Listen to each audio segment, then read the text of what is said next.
Yo, what's going on, y'all? It's Combo Breaker 99. I'm back with another post-fight analysis video. All right, y'all, let's go back to the first fight of the night. Gillian Robertson versus Priscilla Cachoeira.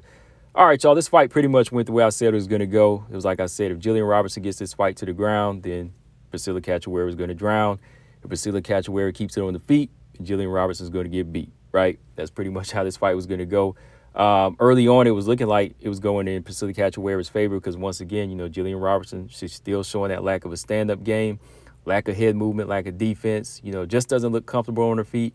But the minute she switches levels and she just adds one little leg kick to her game plan, you know, the fight goes in her favor. And that's all I'm saying with Gillian Robertson. Like, Gillian Robertson just really needs to start to get more comfortable on her feet, you know, just to open up more opportunities. Because when she tried to shoot in for takedowns, just, you know, off of nothing, just trying to shoot in for the ankles and trying to shoot in for a single leg, you know, Priscilla Cachoeira saw that coming.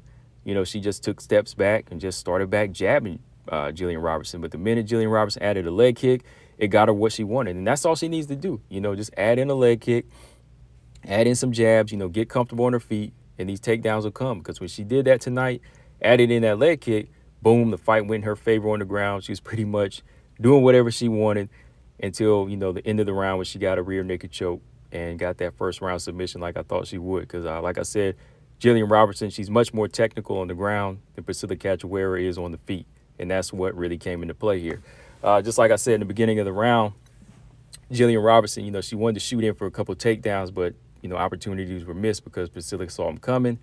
And what does Priscilla do? She just starts popping off the jab, you know, shooting those jabs straight down the middle, double, triple. And Gillian Robertson, she can't get past these jabs. You know, she can't get past these jabs. She's not moving her head, not really using footwork, you know, to try to step around. At least like Carla Esparza, you know, she's starting to use footwork in her game plan a little bit more. You know, she will step side to side and lateral movement to kind of throw you off about when she's going to, you know, shoot in for a takedown here.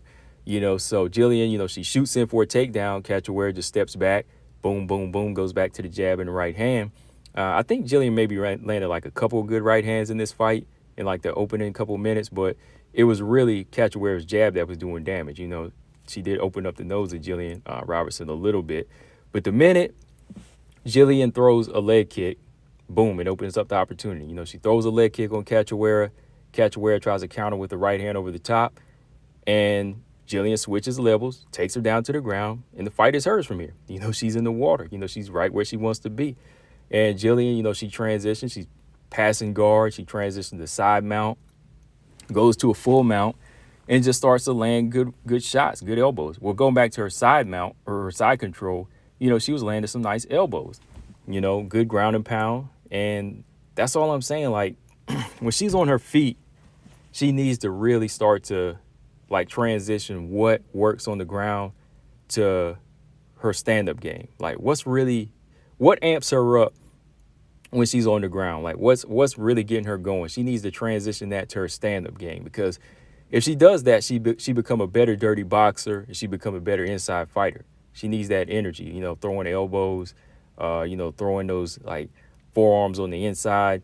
That's the type of work that she needs standing up, because she does that with no problem on the ground, you know. So she does that in side control, transitions to full mount, grinding the elbows in Cachoeira's face, tries to go for an arm bar, misses that opportunity, transitions to the back, and just locks in a rear naked choke. And with like 10 seconds in, she's got it locked in, and, you know, she's about to choke her out. And what does Cachoeira do? Cachoeira starts trying to poke the eyes out of G-Rob. You know, she's trying to poke the eyes out. So referee, you know, he has to pull her hand away. She keeps trying to poke her in the eyes. You know, she's like throwing back, panicking, trying to get out. But the forearm is locked in. So finally, Priscilla Cachoeira taps, right? So I was just like, man, Cachoeira just all around dirty leading up to this fight. I mean, coming in 4 pounds overweight and now trying to poke Gillian Robertson in the eyes. I'm like, what's going on here? You know what I mean? Like, she's really amped up, you know what I mean? Like, that's just, you know, just pretty much dirty. But shout out to Gillian Robertson. You know, I'm glad to see she got a win. You know, like I said, I think that her eyes are, you know, trying to open up to being a better striker, but she's really got to work on it. She's really got to work, man, because the minute she adds that striking to her arsenal, I think she'll become more of a threat. Because right now, these well-rounded fighters that have good jabs and have good takedown defense, you know, they'll take her out. You know, these fighters with good stand-up game, and physically strong on the ground with good grappling skills, they'll take her out. So Gillian, she's still young. Might as well soak it in while she can now. Stop trying to be comfortable all the time. Get out of her comfort zone. Give her some good boxing, coaches, and start sparring with some real boxers just to get comfortable on her feet. Because she's letting time pass her. Gillian has the most wins at flyweight and the most finishes. She actually tops the champion, but the champion is where she is, and she has the belt because she's well-rounded. If Gillian wants to really make that stand for something, she needs to get in the rankings, and she needs to start adding more wrinkles to her game, add more tools to her belt, because that's the only way she's going to make it. So, yeah, guys, let me know in the comment section what y'all think from here. What's next for G-Rob? G-Rob versus Aaron Blanchfield?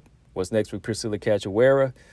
I don't know. I don't think she's going to get cut yet, but after that performance and just how she was acting, I'm kind of like, let me take a break on Priscilla. We'll see. She over here trying to poke people in the eyes. So let me think about what's next for her. But Gillian Robertson, just so much she has to work on, like just so much she has to add to her game when it comes to the stand-up, become a dirty boxer, work on the inside game, get comfortable on those feet, get comfortable moving around, because I think the day she does that, I start thinking of her as more of a threat in the game, man, for real. But yeah, let me know, guys. Combo Breaker 99. I'm out. Subscribe. Peace.